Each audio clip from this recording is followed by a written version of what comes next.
Las señales del fin muestran que habrá guerras y terremotos en diferentes lugares. Vi volar por en medio del cielo a otro ángel que tenía el Evangelio eterno. Preparad el camino al Señor. Entonces apareció la señal del Hijo del Hombre en el cielo. Pronto aparece en el este una pequeña nube. Es la nube que envuelve al Salvador. Los sepulcros se abren y muchos de los que duermen en el polvo de la tierra serán despertados. Los hijos de Dios participan del gozo y dicha eterna. La bendición, la honra y gloria y dominio sea al que está sentado sobre el trono y al Cordero.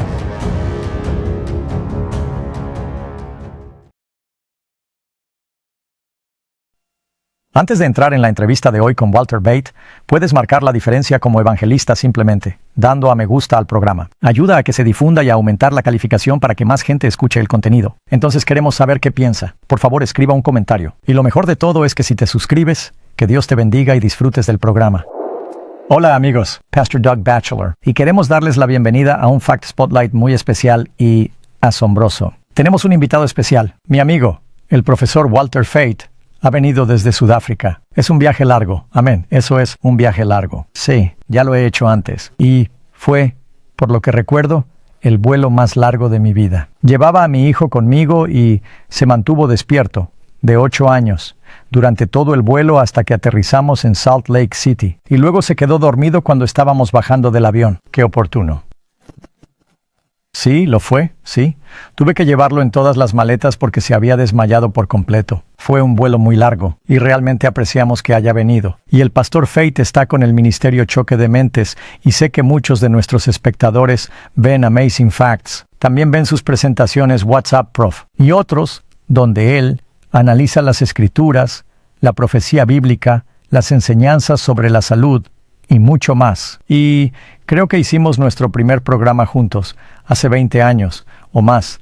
Tal vez incluso puede haber sido en la Iglesia Central de Sacramento y fue muy popular. Pero hoy tenemos un tema que creo que mucha gente va a disfrutar y apreciar, que trata de la profecía bíblica y tiene que ver con la abominación desoladora. Y podría empezar leyendo lo que dijo Jesús en Mateo 24. Por supuesto, el Señor está hablando de señales de su venida, la destrucción de Jerusalén y el fin del mundo. Por lo tanto, cuando vean la abominación desoladora de la que habló el profeta Daniel en el lugar santo, el que lea, que entienda, entonces los que estén en Judea huyan a las montañas. El que esté en la azotea no baje y saque nada de su casa. El que esté en el campo no vuelva a buscar su ropa. Ay de las que estén embarazadas y de las que estén amamantando en esos días, y orad para que vuestra huida no sea en invierno o en sábado, porque entonces habrá gran tribulación. Tal cosa no ha sido conocida desde el principio del mundo hasta ese momento,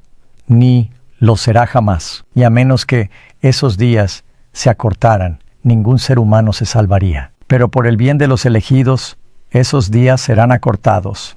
¡Guau! Vaya pasaje tan ominoso. Eso sí que es un trabalenguas. Y lo titula, Cuando veas la abominación desoladora, es como, esa es la clave. Y dice, como lo dijo el profeta Daniel, creo que Daniel lo menciona 3 veces. El lugar principal probablemente sería en Daniel 9, la profecía sobre la venida del Mesías. Primera venida del Mesías. Y tal vez podría decirnos primero, ¿qué significa abominación de desolación? Bueno, es una combinación de 2 palabras, ¿verdad? Abominación y desolación. Así que tenemos que acudir a las Escrituras y preguntarnos cuándo se refieren las Escrituras a algo como abominación. Y normalmente se trata de idolatría o una práctica idólatra. Así que, si te refieres al Antiguo Testamento, por ejemplo, Chemosh, la abominación de los moabitas, de Moab, o Milca, la abominación de los amonitas, estos eran ídolos, así que es idolatría. Y las prácticas que están asociadas con la idolatría también se llaman abominación. Así que esa es una parte. Así que algo que tiene que ver con la idolatría. La segunda parte es desolación. Ahora bien, esta palabra aparece con bastante frecuencia en las Escrituras. Pero cuando Jesús se refiere a la desolación, se refiere en particular a la situación del templo, su casa, y dijo: ¿Sabes cuántas veces he querido tomarte bajo mis alas, como una gallina clueca a sus pollitos, pero tú no quisiste? Ahora tu casa te queda desolada. El momento más aterrador es cuando Cristo se va para no volver nunca. Así que, en mi opinión, la desolación es cuando Cristo abandona el lugar. No porque quiera, lo hace con una lágrima en el ojo, sino porque ha sido rechazado y básicamente se le ha pedido que se vaya. Así que esos son los dos conceptos. Entonces, ¿cuál es la abominación? ¿Cuál es la idolatría y la práctica idólatra que se introduce como colmo y que invoca la respuesta de Dios de que no es bienvenido y abandona el local y la casa queda desolada? ¿Qué acto de idolatría provocará tal posición? ¿Sabes? Creo que podría ser útil si echamos un vistazo a la historia. Puedes ver en el Antiguo Testamento que Dios fue muy paciente con su pueblo como él. Muy a menudo, ya sabes, Salomón trajo los ídolos al templo, pero se arrepintieron. Lo limpiaron unas cuantas veces y lo volvieron a traer. Y Ezequías hizo una reforma y, luego Manasés, recayó y Josías hizo una reforma. Pero Dios le dijo a Josías, no puedo olvidar lo que hizo Manasés y la sangre de Manasés, y la desolación va a llegar. Sí, y Jeremías siguió profetizando que en algún momento vendría una desolación. Y durante el tiempo en que Nabucodonosor llegó por primera vez y se llevó a Daniel, tuvieron la oportunidad de arrepentirse.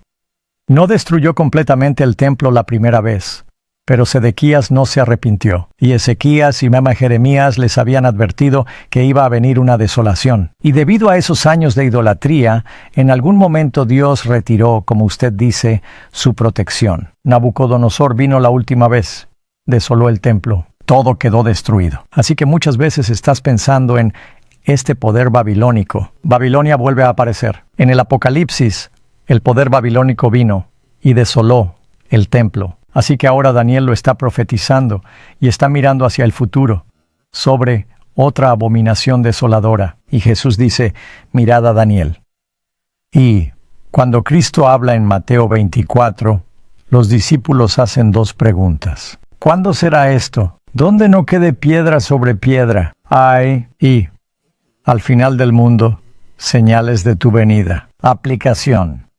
Doble aplicación, sí. Entonces, ¿cuál sería la primera? Bueno, también tenemos que fijarnos en el texto paralelo de Lucas, porque en lugar de llamarlo la abominación que causa desolación, se refiere a él como los ejércitos de Roma que rodean la ciudad y están de pie en el lugar santo ahora que se extendía unos pocos estadios fuera de la ciudad donde Nehemías lo había limpiado después de la destrucción y la reparación. Por supuesto, dijo, vamos a limpiar esto. No queremos ninguna práctica o actividad idólatra que profane el sábado. Ese era un punto muy importante. Así que este espacio sagrado que rodeaba la ciudad tenía que ser purificado para no profanar el sábado. Es un punto interesante. Creo que es Nehemías 9. Sí, creo que está en Nehemías 9. Entonces, ¿bajo qué marcharon estos ejércitos? Marcharon bajo un estandarte, o un signo, o una marca. Todos esos son términos similares, o que se usan para algo. ¿Y qué significaba? Representaba su autoridad. Así que cuando marchaban bajo esa bandera, en los tiempos modernos, se marchaba bajo una bandera. Y si esa bandera está colocada en algún lugar y plantada en algún lugar, eso significa que la autoridad detrás de esa bandera tiene el control en esta área. Hemos tomado ese territorio, lo hemos tomado. Nuestras reglas, nuestras leyes se aplican y ustedes escucharán. Así que un estándar siempre fue un punto de encuentro, pero también fue un estándar de autoridad. Así que tenemos Otra aplicación ahí. Tenemos un ejército romano y tiene un sello de autoridad. Ahora bien, ¿cuál podría ser el antitipo de ese ejército romano? Viendo en particular que Daniel tiene una transición suave de la Roma pagana a otra Roma que existiría hasta el fin de los tiempos. Ahora el único poder, y esto es lo que todos los reformadores reconocen que califica para algo así, sería el sistema católico romano. ¿Y tienen un estándar de autoridad? Esa es la pregunta que tenemos que hacernos. Y no, ¿cuál es su intención de rodear Jerusalén? ¿Y qué representa la Jerusalén antitípica? ¿Quién es? ¿Qué es? Ahora mencionaste otros nombres como Babilonia, por ejemplo. Y en Apocalipsis 17 tenemos una imagen de Babilonia donde ella está. Bueno, se presentan como una mujer. Y una mujer en la Biblia es una iglesia. Y tiene algo escrito en su frente, que dice, Babilonia, la madre de las rameras. Ahora bien, ramera en la Biblia era una iglesia idólatra, en terminología profética. Así que no solo era Babilonia, sino que era la madre de una descendencia que en algún momento se había separado de ella, pero que iba a regresar, porque ella dice, no sufriré la pérdida de mis hijos. Volverán a mí. Entonces, este es un estudio histórico muy interesante, porque existió una iglesia que surgió del sistema romano, que reclamó el poder romano, para tomar la sede romana de la autoridad, apropiarse de los títulos de Roma, Pontifex Maximus para sí mismos, e introducir prácticas que no estaban en armonía con las Escrituras, son abominaciones. ¿Y si haces eso, no es eso idolatría? Sí, de acuerdo. Entonces es idolatría. ¿Y a qué conduce esta idolatría? Habríamos curado a Babilonia, pero no puede ser curada. Por lo tanto, huyan de Babilonia. ¿Por qué? Porque la casa ha quedado desolada. ¿Por qué tuvo que huir de la Jerusalén literal? Porque la casa está desolada. Eso significa que el Dios, a quien debía representar, había abandonado el lugar. Eso significa que otras fuerzas están tomando el control y esas fuerzas dictarán las condiciones. Es su norma la que manda. ¿No tiene sentido? Sí. Así que eso es lo que pasó. Entonces, ¿Dios destruyó Jerusalén? No, los romanos la destruyeron. ¿Pero bajo la unción de quién? ¿Quién estaba detrás de ello? ¿Qué fuerza los llevó al punto en que fueron tan crueles que crucificaron a miles y miles de personas y destruyeron un templo y una ciudad hasta convertirla en escombros? Y bueno, ¿qué fuerzas serían esas? Esas serían fuerzas que no están en armonía con Dios, porque Dios es un Dios de amor y dice cuántas veces quise, pero ahora has tomado una decisión y las consecuencias de la elección. Sé cuáles son y me están rompiendo el corazón. Así que Jesús dijo eso. Cuando veas Jerusalén, y esto está en Lucas, cuando veas a Jerusalén rodeada por ejércitos, que los que estén en Judea huyan al desierto. Mateo dice cuando veas la abominación desoladora. Así que la primera abominación de la que hablo después de la época de Daniel es cuando el poder pagano, romano, rodeó literalmente Jerusalén e Israel. Y, ya sabes, lo sitiaron. Hubo un breve periodo en el que el emperador se retiró. Y eso fue una señal para los cristianos que salieran de la estacada, como dicen. Salir de ello, sí, y lo hicieron.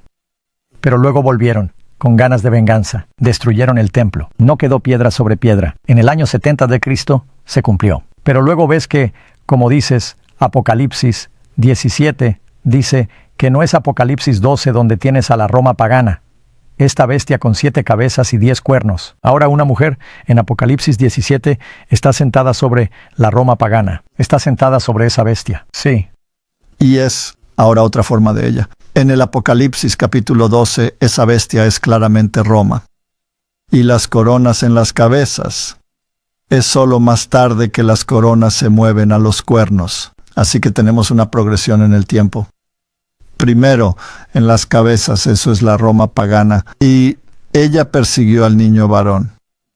Ese es el Mesías que iba a venir. Esa era la Roma literal. Pero luego, las coronas se mueven a los cuernos. Así que eso debe dividirse Roma, que es el imperio romano de Occidente, que se ha dividido en 10. Y es en ese contexto que Daniel nos dice que habrá otro cuerno, controlador que tiene ojos de hombre y boca que habla, palabras jactanciosas. Así que este es un supervisor o un obispo que tiene control religioso del sistema. Dr. Bate, ¿sabe? Acabo de darme cuenta de algo, y es que Rosa tenía una revista. Olvidé cogerla, déjame a mí, déjame coger eso. Hemos estado hablando de Daniel y el Apocalipsis. Amazing Facts tiene una revista especial que se centra en Daniel en el Apocalipsis, y habla de la abominación desoladora. Si quieres conseguir una copia gratuita de esto ahora, puedes hacerlo. Puede llamar a Amazing Facts y pedir uno. Lo mejor es que, si sacas la cámara, hagas una foto o escanees el código QR que aparece en la pantalla. Te lo enviaremos y responderá a muchas preguntas porque tenemos que hablar durante unas 6 horas para cubrir la mitad de lo que hay aquí. Así que aprovéchalo al máximo. Sí. Muchas gracias, Rosa. Se lo agradezco. Continúe con lo que estaba diciendo, doctora. Gracias. Entonces tiene un paquete y puede hacerse la pregunta. Bueno, si llevamos eso al antitipo, una práctica idólatra que viene de un lugar que estaba dedicado a la observancia del sábado, el lugar santo alrededor de Jerusalén, que condujo a la desolación debido al rechazo de Cristo y la aceptación de otro estándar de obediencia.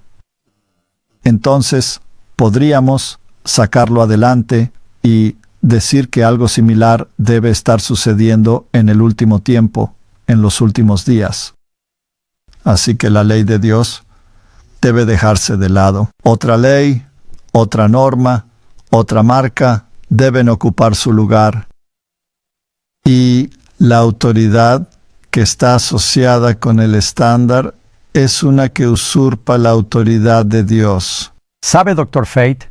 Eso me recuerda que está hablando de cómo estos emperadores romanos se deificaban a sí mismos y cómo uno de los mandamientos se convirtió en un problema. No es la primera vez que ocurre en la Biblia. Buscamos en Daniel, y Jesús nos remite a Daniel. En Daniel capítulo 3, el rey dice, adorad.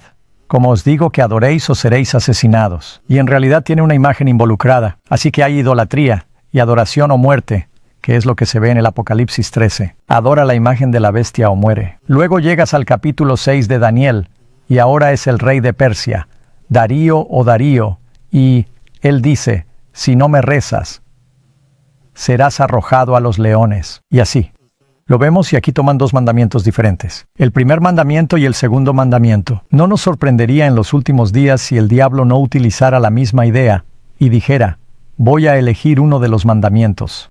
Esa es una de las bellezas de la tipología, porque puedes aprender las lecciones del tipo y aplicarlas al antitipo. Si no me adoras, la Biblia también dice que si obedeces a alguien por encima de Dios, entonces eso es un acto de adoración, porque es contrario a la ley de Dios. Romanos 6. Sí, también es contrario al segundo mandamiento. No te harás ídolos.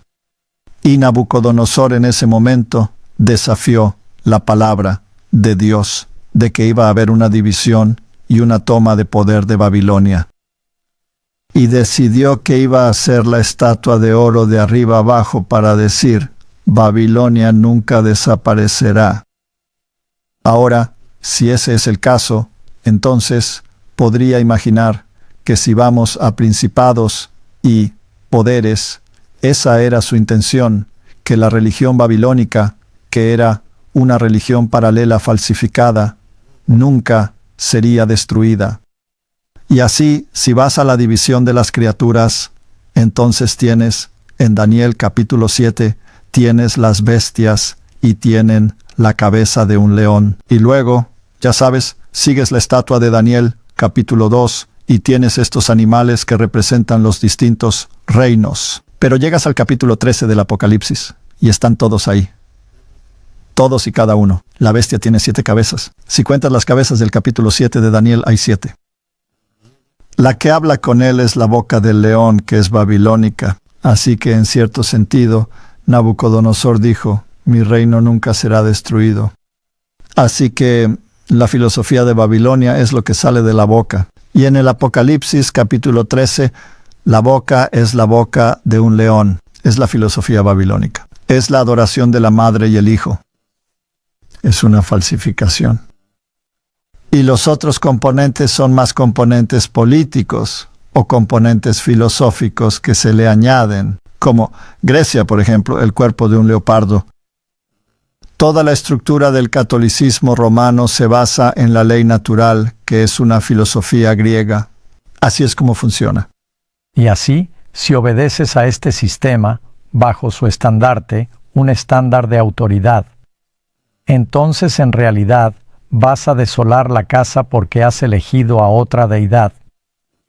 Así es, buen punto. Así que tenemos, en el Antiguo Testamento el templo fue destruido, fue desolado, y habían caído en la idolatría y el compromiso, y Babilonia fue decisiva. Y Jesús nos advierte, demuestra la advertencia más potente. Él dice, ni siquiera bajes a tu casa, no vengas desde el campo. Ay de aquellos que tienen hijos, y da esta advertencia muy poderosa. Cuando veáis la abominación desoladora. Bueno, sabemos que los cristianos escaparon de la destrucción de Jerusalén. Esa es la primera abominación. Roma pagana, atacando a Israel. Literal Israel. Ahora tenemos al Israel espiritual en los últimos días. Estoy seguro de que hay judíos en el Israel espiritual. Por supuesto que sí. Pero ahora dice, el templo de Dios. Jesús dijo, destruid este templo hecho con manos, y en 3 días haré uno sin manos. Habló de su cuerpo. Y el Evangelio de Juan nos dice que la iglesia es el cuerpo de Cristo. Pablo dice que somos piedras vivas en este templo de Dios. El templo del Dios viviente. Pablo dice, ¿qué ignoráis? Vosotros sois el templo de Dios. Entonces, ¿cómo identificaremos la abominación, ahora en los últimos días, que rodea al pueblo de Dios? Bueno, debe haber una invasión. En primer lugar, al pueblo de Dios siempre se le ha exhortado a estar separado y a no tocar lo inmundo. Y salid de ella, pueblo mío, es la última llamada. ¿Y de qué? De Babilonia, correcto. ¿Por qué debéis salir de Babilonia? Porque se ha convertido en una casa de demonios y de toda ave inmunda y detestable. Un pájaro inmundo, en contraposición a un pájaro limpio, es un espíritu falso que está morando en él. Y en el Apocalipsis 13 nos dice que el espíritu engaña a la gente.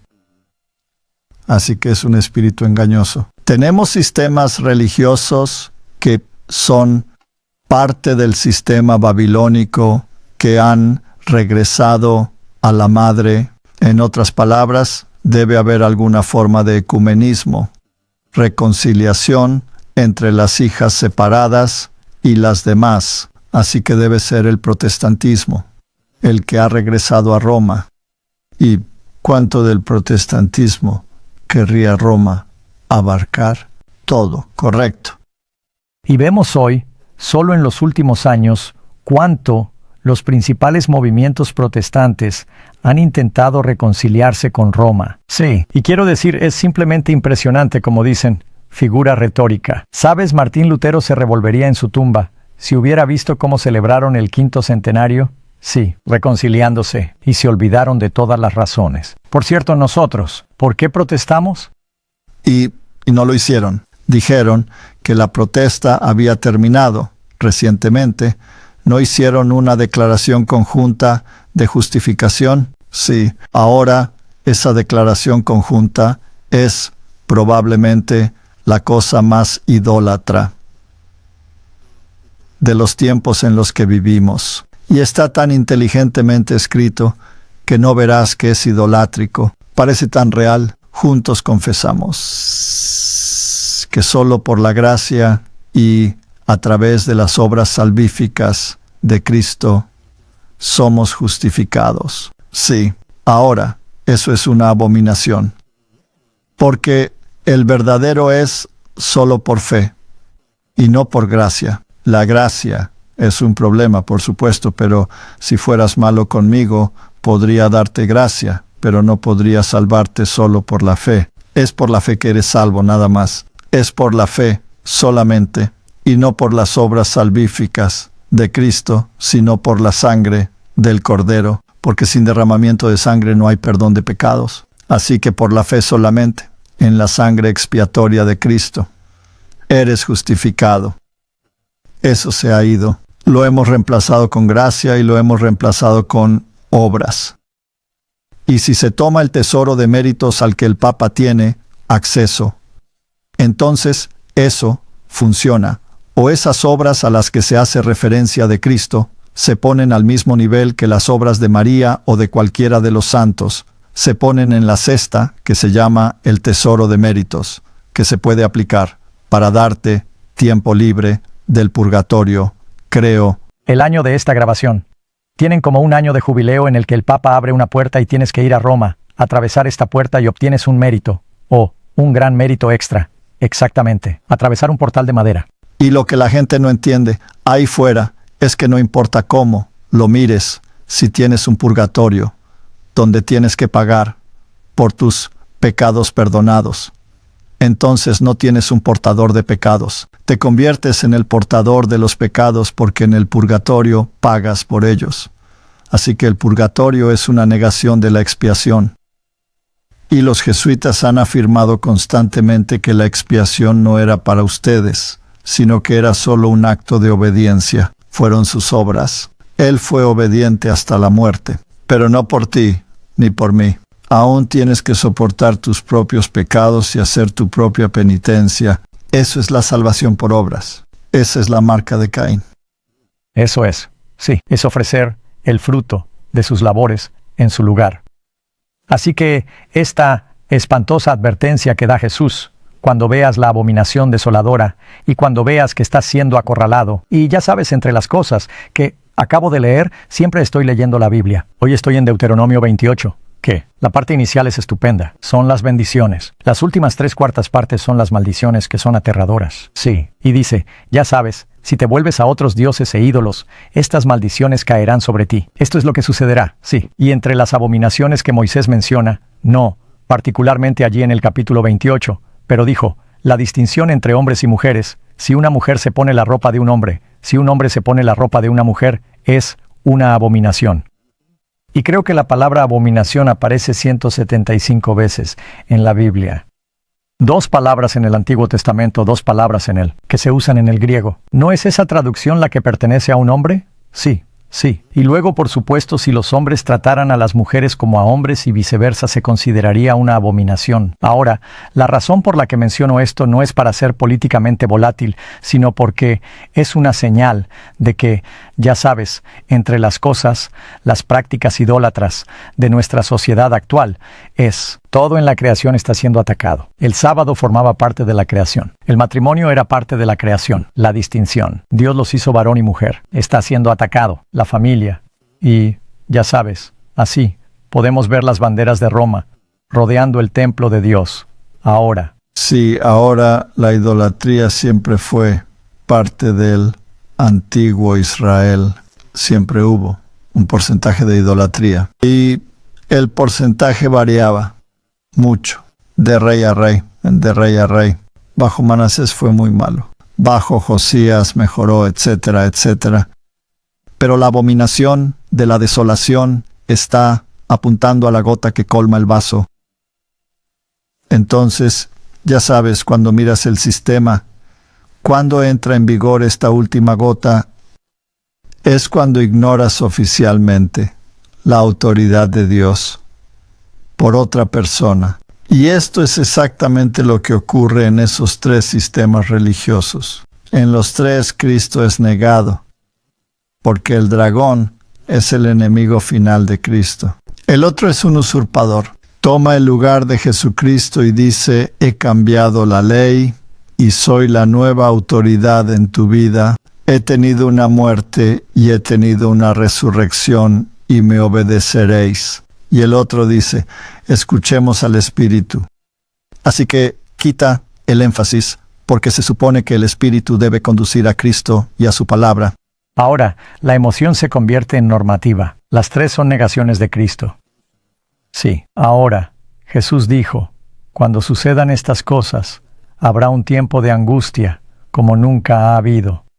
Y hubo un gran tiempo de angustia que vino a los hijos de Israel durante el ataque a Jerusalén. Hubo un gran tiempo de angustia que vino sobre el pueblo de Dios durante la Edad Media. Gran persecución. Millones de muertos. Pero luego, cuando Miguel se levanta, dice, hay un último gran tiempo de angustia. En resumen, esas son las 7 plagas finales. Pero antes de las 7 plagas postreras, esto conduce a un tiempo de angustia. Jesús dice que el que persevere será salvo. Así que, para concluir con un punto positivo, ¿cómo podemos soportar los problemas que vendrán a través de esta desolación? El tiempo de angustia. Suena tan ominoso, ¿no? ¿Verdad? Y tienes que tener tanto miedo de los tiempos difíciles. ¿Contra quién se dirige realmente el tiempo de angustia? ¿No es contra Babilonia y sus asociados? Las plagas están cayendo sobre Babilonia. Sí, llueve sobre Babilonia. No caen sobre el pueblo de Dios, así es. Las últimas 7 plagas en Egipto nunca afectaron al pueblo de Dios. Tenemos que asegurarnos de salir de Babilonia. Sí, había 10. Las 3 primeras les afectaron, pero al final solo quedan 7. Y si leo correctamente el tipo y el antitipo, entonces 7 plagas nunca afectaron a los judíos en Egipto, por lo que no afectarán al pueblo de Dios al final del tiempo. Entonces, ¿quién está realmente en problemas? El mundo o sus asociaciones están en problemas porque se dirigen a la destrucción, porque los reyes del mundo han entregado su poder a la bestia. Se darán cuenta de su problema y empezarán a odiar el sistema y a destruirlo. Con el tiempo, al igual que los antiguos israelitas, cuando luchaban contra los enemigos, estos a menudo se destruían a sí mismos. Los edomitas, moabitas y amonitas se volvieron unos contra otros. Israel salió ileso, sí. Y eso es exactamente lo que va a suceder al final de los tiempos. Y verás, dice la Biblia, pero no se acercará a ti. Amén. Sí, tendrás el efecto, y tendrás la pena, y tendrás la experiencia, y tienes que pasar por ello. Así es. Bueno, muchas gracias. Ha sido un placer. Podríamos hablar todo el día y noche.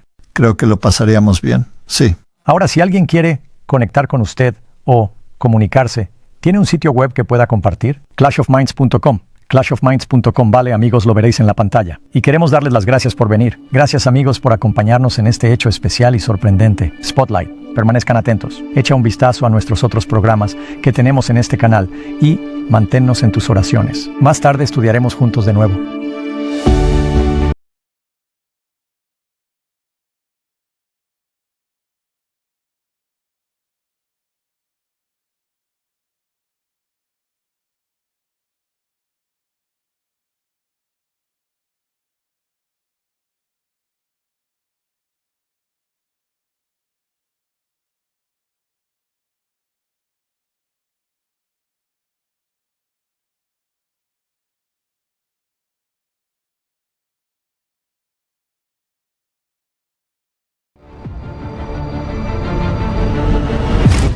Las señales del fin muestran que habrá guerras y terremotos en diferentes lugares. Vi volar por en medio del cielo a otro ángel que tenía el Evangelio eterno. Preparad el camino al Señor. Entonces apareció la señal del Hijo del Hombre en el cielo. Pronto aparece en el este una pequeña nube. Es la nube que envuelve al Salvador. Los sepulcros se abren y muchos de los que duermen en el polvo de la tierra serán despertados. Los hijos de Dios participan del gozo y dicha eterna. La bendición, la honra y gloria y dominio sea al que está sentado sobre el trono y al Cordero. Damos gracias a Dios por el mensaje recibido que nos ayuda a nuestro beneficio espiritual. Continuaremos ahora con más escrituras para aquellos que deseen seguir en una comunión con el Señor. Y la palabra que traemos hoy dice así: cuando los que honran la ley de Dios hayan sido privados de la protección de las leyes humanas, empezará en varios países un movimiento simultáneo para destruirlos. Conforme vaya acercándose el tiempo señalado en el decreto, el pueblo conspirará para extirpar la secta aborrecida. Se convendrá en dar una noche el golpe decisivo que reducirá completamente al silencio la voz disidente y reprensora. El pueblo de Dios, algunos en las celdas de las cárceles, otros escondidos en ignorados escondrijos de bosques y montañas, invocan aún la protección divina. Mientras que por todas partes, compañía de hombres armados, instigados por legiones de ángeles malos, se disponen a emprender la obra de muerte. Entonces, en la hora de supremo apuro, es cuando el Dios de Israel intervendrá para librar a sus escogidos. El Señor dice: vosotros tendréis canción como en noche que se celebra Pascua, y alegría de corazón como el que va al monte de Yahweh, al fuerte de Israel. Y Jehová hará oír su voz potente y hará ver el descender de su brazo, con furor de rostro y llama de fuego consumidor, con dispersión, con avenida y piedra de granizo. Multitud de hombres perversos, profiriendo gritos de triunfo, burlas e imprecaciones, están a punto de arrojarse sobre su presa, cuando de pronto densas tinieblas, más sombrías que la oscuridad de la noche, cae sobre la tierra. Luego, un arco iris que refleja la gloria del trono de Dios se extiende de un lado a otro del cielo y parece envolver a todos los grupos en oración. Las multitudes encolerizadas se sienten contenidas en el acto. Sus gritos de burla expiran en sus labios. Olvidan el objeto de su ira sanguinaria. Con terribles presentimientos, contemplan el símbolo de la alianza divina y ansían ser amparadas de su deslumbradora claridad. Los hijos de Dios oyen una voz clara y melodiosa que dice: enderezaos, y al levantar la vista al cielo, contemplan el arco de la promesa. Las nubes negras y amenazadoras que cubrían el firmamento se han desvanecido, y como Esteban, clavan la mirada en el cielo y ven la gloria de Dios y al Hijo del Hombre sentado en su trono. En su divina forma distinguen los rastros de su humillación y oyen brotar de sus labios la oración dirigida a su Padre y a los santos ángeles. Yo quiero que aquellos también que me has dado estén conmigo en donde yo estoy. Juan 17:24. Luego se oye una voz armoniosa y triunfante que dice: helos aquí, santos, inocentes e inmaculados. Guardaron la palabra de mi paciencia y andarán entre los ángeles. Y de los labios pálidos y trémulos de los que guardaron firmemente la fe, tuve una aclamación de victoria. Es a medianoche cuando Dios manifiesta su poder para librar a su pueblo. Sale el sol en todo su esplendor. Sucédense señales y prodigios con rapidez.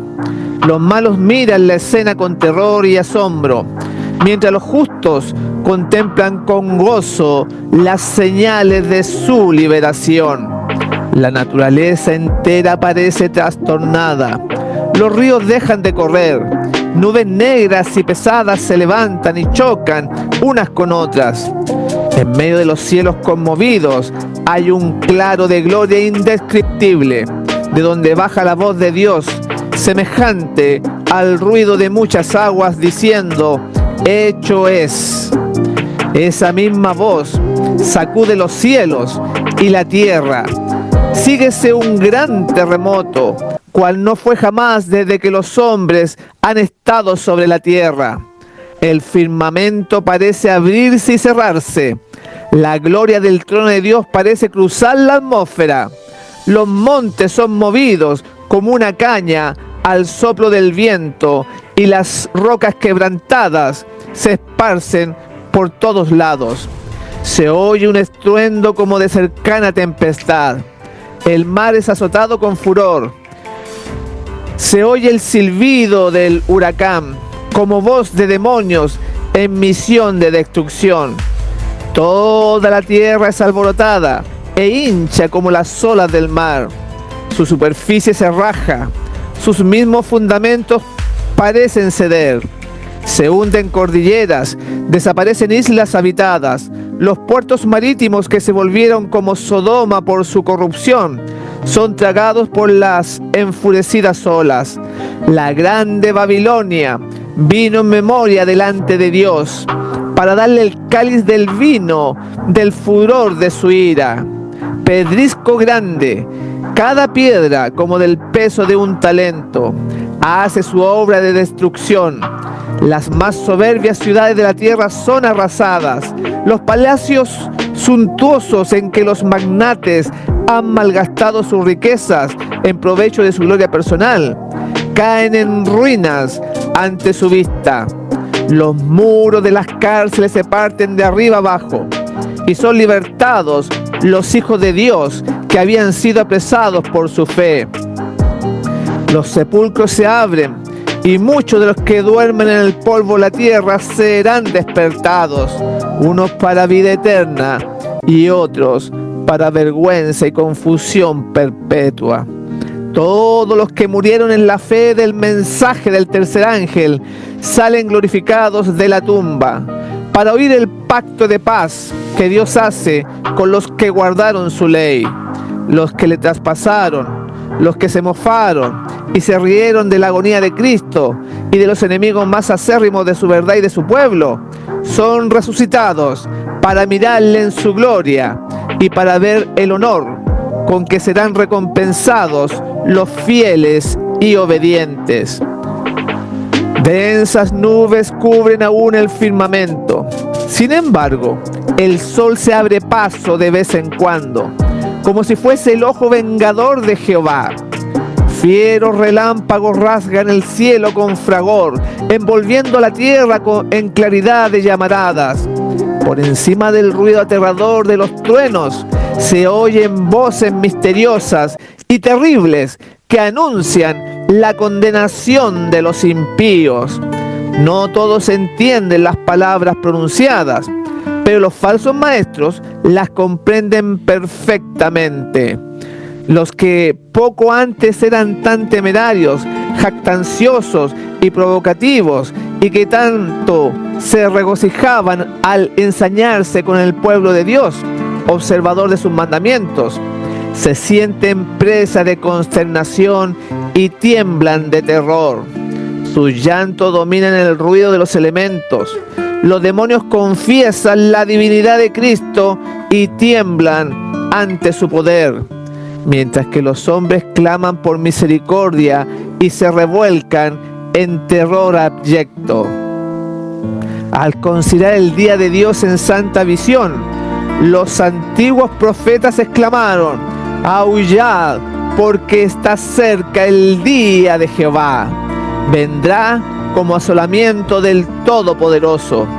Métete en la piedra, escóndete en el polvo, de la presencia espantosa de Jehová y del resplandor de su majestad. La altivez de los ojos del hombre será abatida, y la soberbia de los hombres será humillada. Y Jehová solo será ensalzado en aquel día, porque día de Jehová de los ejércitos vendrá sobre todo soberbio y altivo, y sobre todo ensalzado, y será abatido.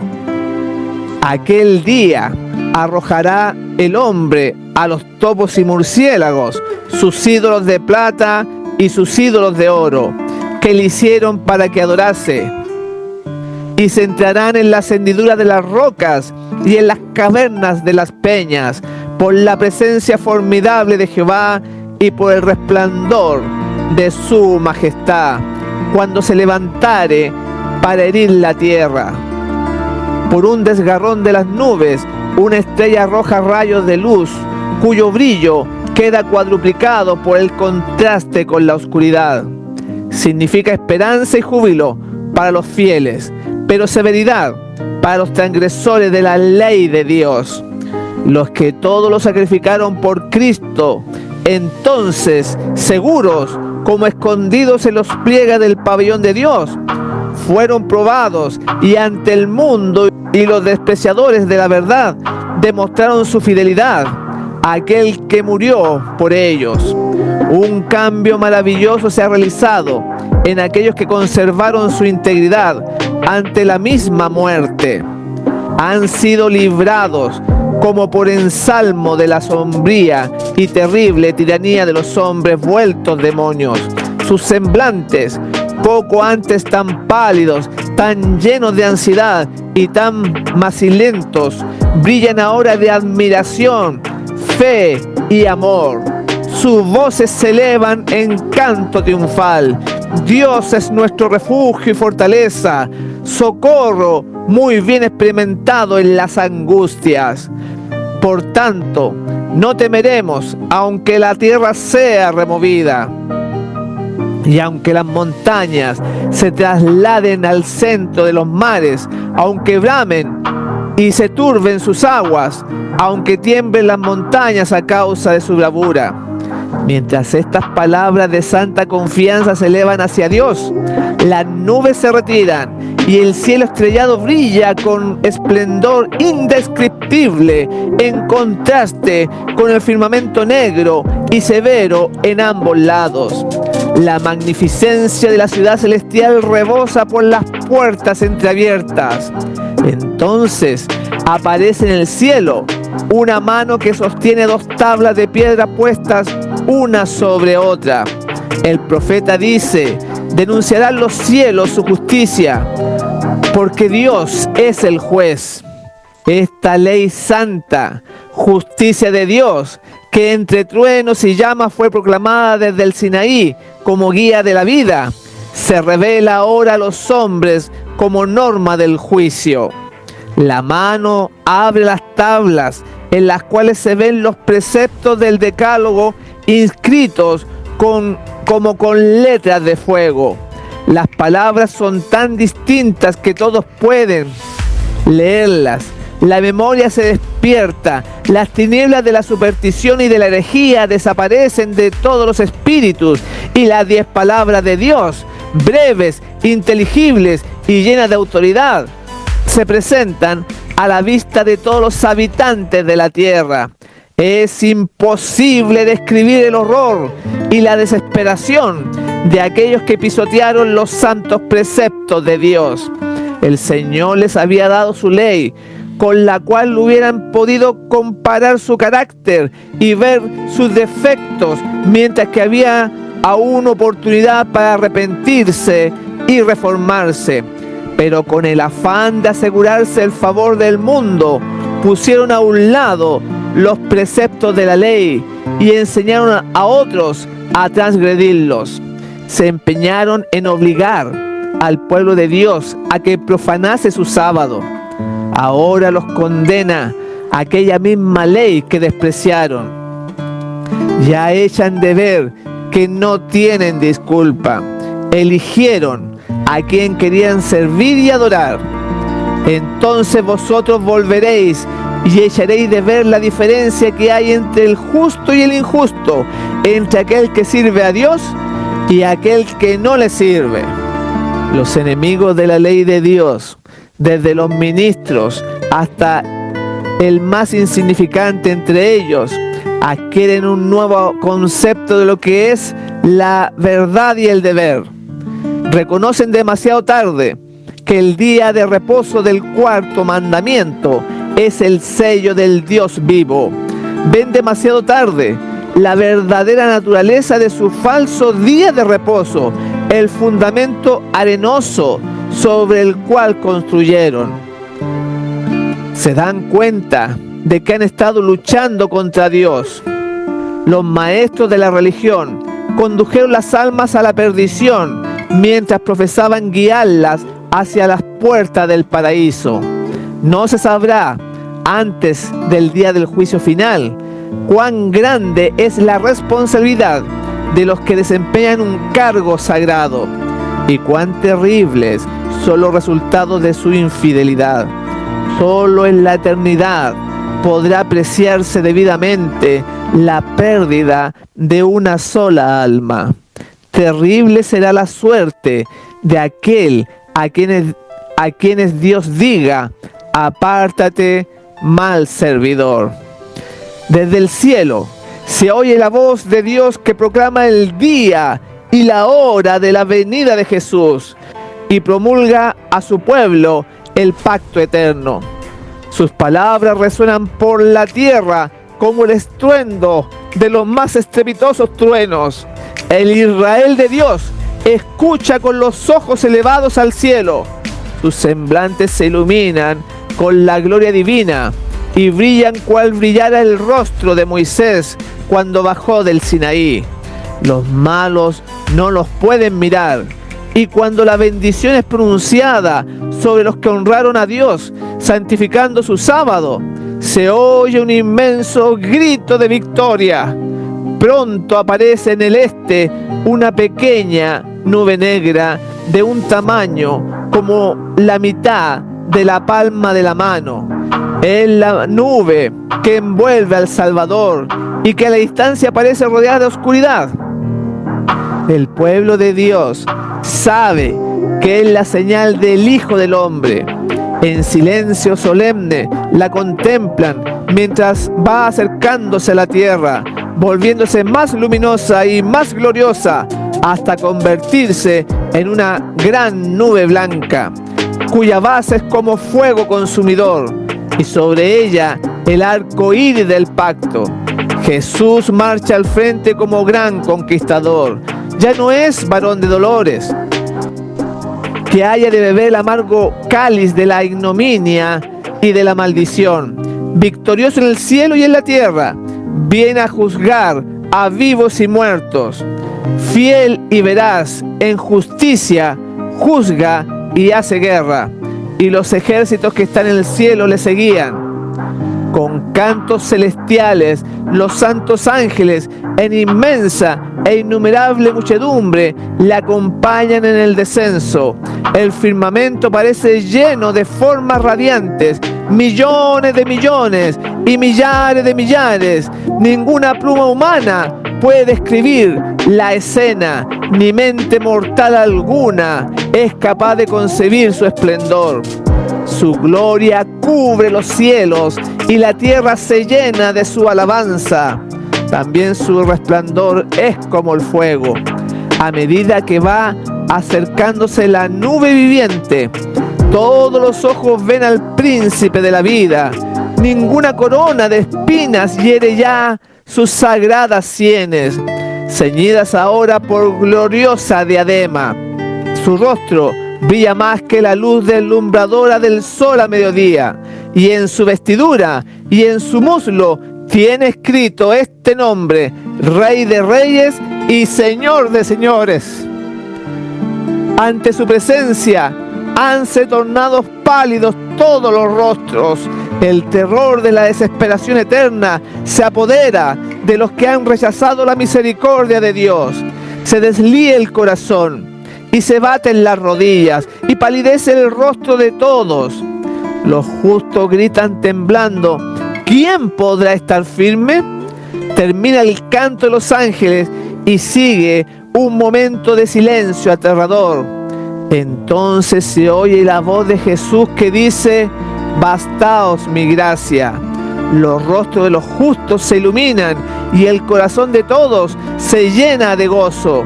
Y los ángeles entonan una melodía más elevada y vuelven a cantar al acercarse aún más a la tierra.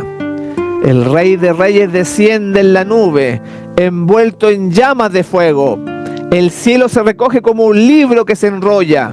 La tierra tiembla ante su presencia, y todo monte y toda isla se vuelve de sus lugares. Vendrá nuestro Dios y no callará.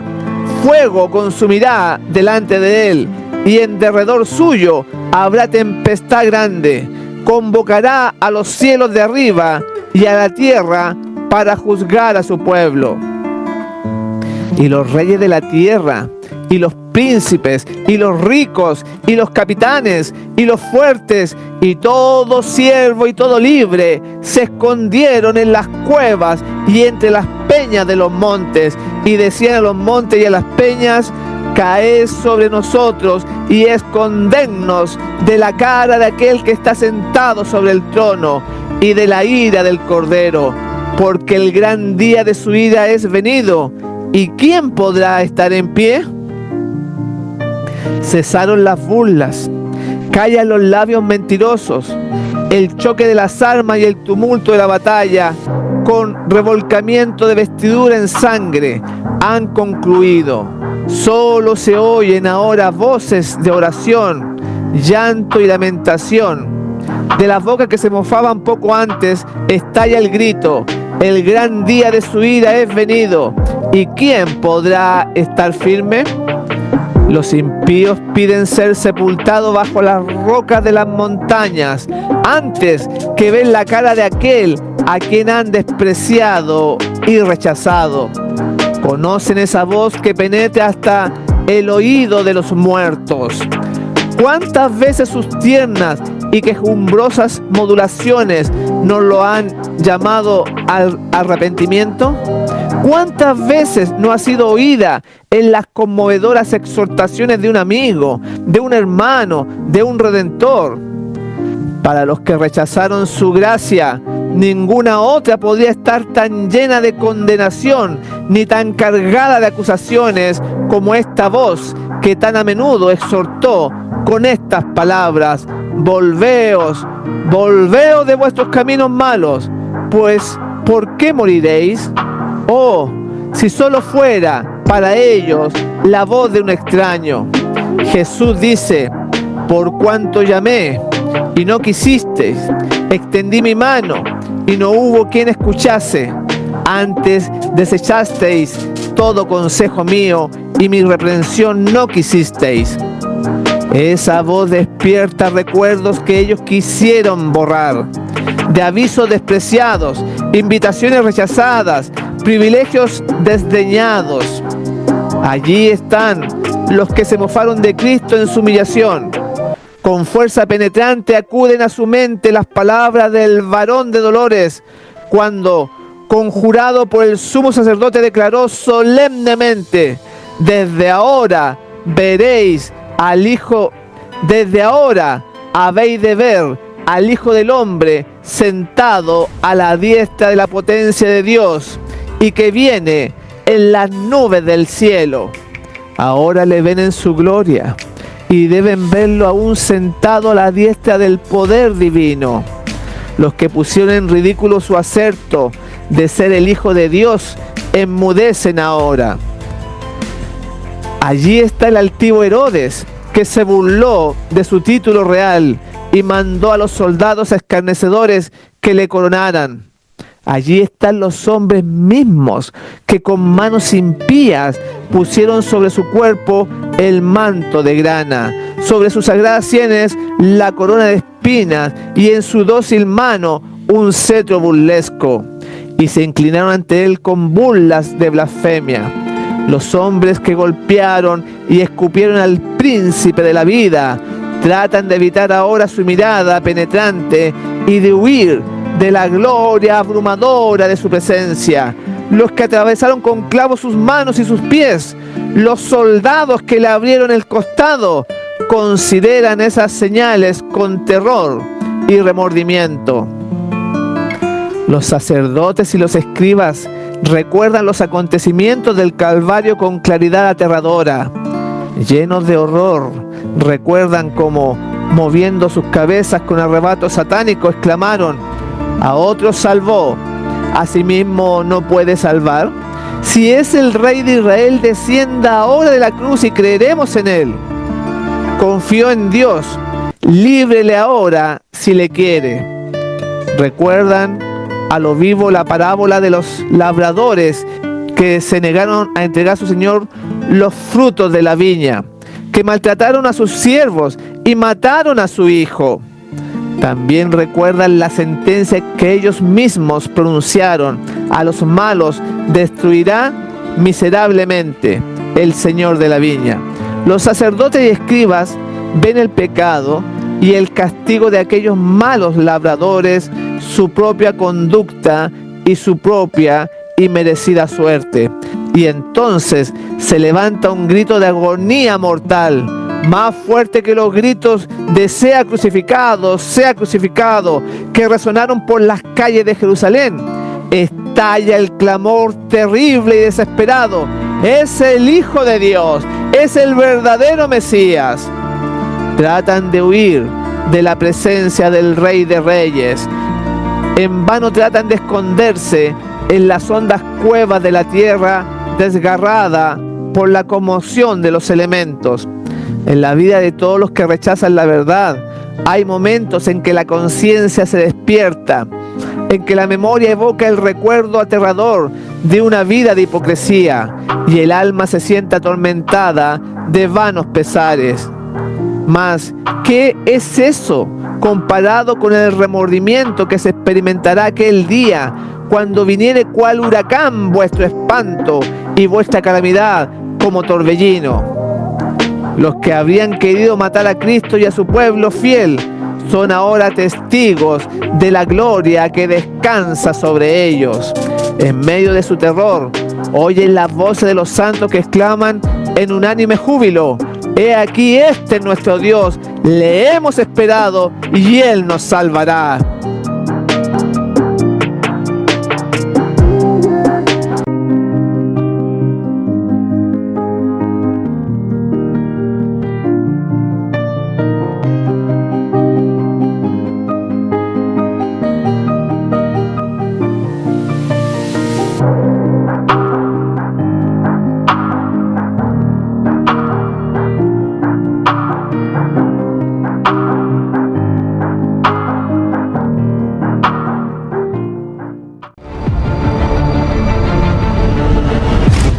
Las señales del fin muestran que habrá guerras y terremotos en diferentes lugares. Vi volar por en medio del cielo a otro ángel que tenía el Evangelio eterno. Preparad el camino al Señor. Entonces apareció la señal del Hijo del Hombre en el cielo. Pronto aparece en el este una pequeña nube. Es la nube que envuelve al Salvador. Los sepulcros se abren y muchos de los que duermen en el polvo de la tierra serán despertados. Los hijos de Dios participan del gozo y dicha eterna. La bendición, la honra y gloria y dominio sea al que está sentado sobre el trono y al Cordero.